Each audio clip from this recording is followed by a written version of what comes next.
মন বললে কম পড়েনি, সমস্তর মধ্যে সবই রয়ে গেছে। বাঙালির কাছে বৈশাখ মানে প্রতিবারই রবিবার। 25শে বৈশাখ উপলক্ষে গপ্পমীরে ঠেক এনেছে রবি ঠাকুরের লেখা বিভিন্ন চিঠি নিয়ে রবির চিঠির গপ্প। এই চিঠি সন্তানহারা পিতার বেঁচে থাকার জীবন স্মৃতি। লিখেছিলেন ছোট মেয়ে মীরা দেবীকে 1932 সালের 28শে অগস্ট। মীরু, অন্ধকারে আমরা হাতড়ে বেড়াই, যাদের ভালোবাসি তাদের না জেনে ক্ষতি করি, না বুঝে কষ্ট পাই। কিন্তু সেইটাই তো শেষ কথা নয়। সেই সমস্ত ভুল চুকের দুঃখ কষ্টের মধ্যে বড় কথা এইটা যে আমরা ভালোবেসেছি।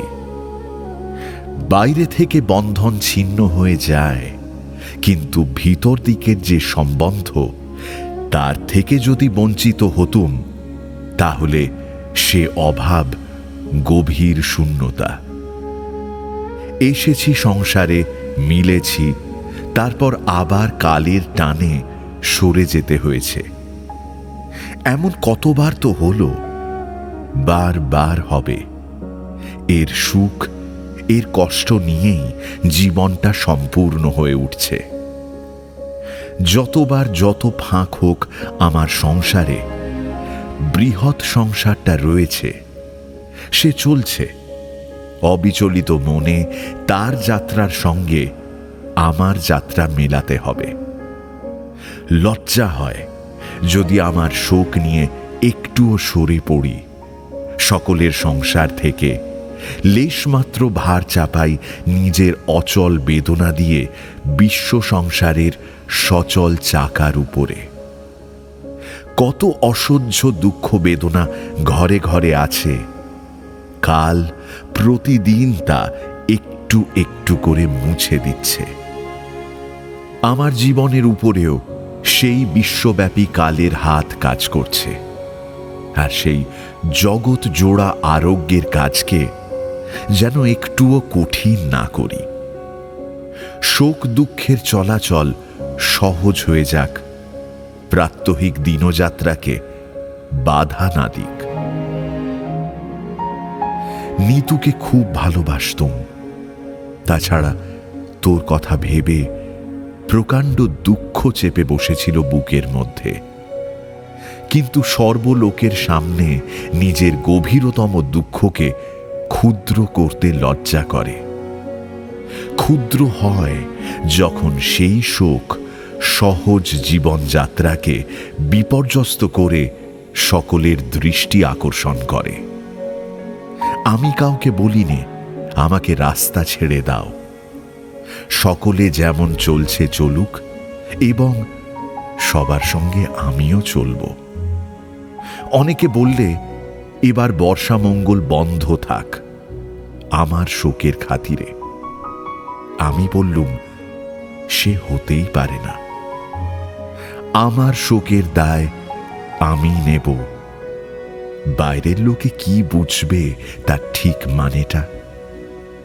অন্তত তাদের এইটুকুই বোঝা উচিত, বাইরে থেকে কোনো রকম সান্ত্বনার চিহ্ন, কোনো রকম আনুষ্ঠানিক শোক একটুও দরকার নেই। তাতে আমার অমর্যাদা হয়। ভয় হয়েছিল পাছে সবাই আমাকে সান্ত্বনা দিতে আসে, তাই কিছুদিনের জন্য বারণ করেছিলুম সবাইকে আমার কাছে আসতে। কিন্তু আমার সকল কাজকর্মই আমি সহজভাবে করে গেছি। লোক দেখিয়ে কোনো কিছুই বাদ দিতে চাইনি। ব্যক্তিগত জীবনটাকেই অন্য সব কিছুর উপরে প্রত্যক্ষ করে তোলাই সবচেয়ে বড় আত্ম অবমাননা। অনেক দিন ধরে একান্ত মনে কামনা করেছিলাম যে এই বিশ্ব ব্রহ্মাণ্ডে যদি আমার বিশেষ বন্ধু কেউ থাকেন, তিনি আমাকে দয়া করুন। কিছুই জানি নে, হয়তো দয়াই করেছেন, হয়তো আরো বেশি দুঃখের হাত থেকে রক্ষাই পেয়েছি। এমনতর প্রার্থনা করা দুর্বলতা। আমার জন্যে বিশ্ব নিয়মের ব্যতিক্রম হবে এমনতর আশা করি যখন মন অত্যন্ত মূঢ় হয়ে পড়ে। কষ্ট যখন সকলকেই পেতে হয়, তখন আমি যে প্রশ্রয় পাব এত বড় দাবি করবার মধ্যে লজ্জা আছে। যে রাত্রে শমী গিয়েছিল সে রাত্রে সমস্ত মন দিয়ে বলেছিলুম বিরাট বিশ্বসত্তার মধ্যে তার অবাধ গতি হোক। আমার শোক তাকে একটুও যেন পিছনে না টানে। তেমনি নিতুর চলে যাওয়ার কথা যখন শুনলুম, তখন অনেক দিন ধরে বারবার করে বলেছি, আর তো আমার কোনো কর্তব্য নেই, কেবল কামনা করতে পারি এরপরে যে বিরাটের মধ্যে তার গতি, সেখানে তার কল্যাণ হোক। সেখানে আমাদের সেবা পৌঁছয় না, কিন্তু ভালোবাসা হয়তো বা পৌঁছয়। নইলে ভালোবাসা এখনো টিকে থাকে কেন? শমী যে রাত্রে গেল, তারপরের রাত্রে রেলে আসতে আসতে দেখলুম জ্যোৎস্নায় আকাশ ভেসে যাচ্ছে। কোথাও কিছু কম পড়ছে তার লক্ষণ নেই। মন বললে কম পড়েনি, সমস্তর মধ্যে সবই রয়ে গেছে, আমিও তারই মধ্যে। সমস্তর জন্যে আমার কাজও বাকি রইল। যতদিন আছি সেই কাজের ধারা চলতে থাকবে। সাহস যেন থাকে, অবসাদ যেন না আসে, কোনোখানে কোনো সূত্র যেন ছিন্ন হয়ে না যায়। যা ঘটেছে তাকে যেন সহজে স্বীকার করি, যা কিছু রয়ে গেল তাকেও যেন সম্পূর্ণ সহজ মনে স্বীকার করতে ত্রুটি না ঘটে।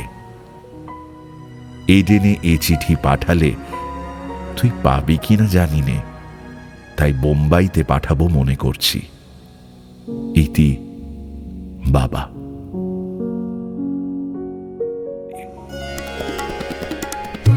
বাঙালির কাছে বৈশাখ মানে প্রতিবারই রবিবার।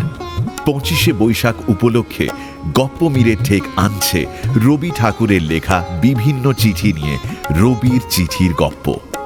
সোম থেকে শুক্র প্রতিদিন সকাল 9টায়।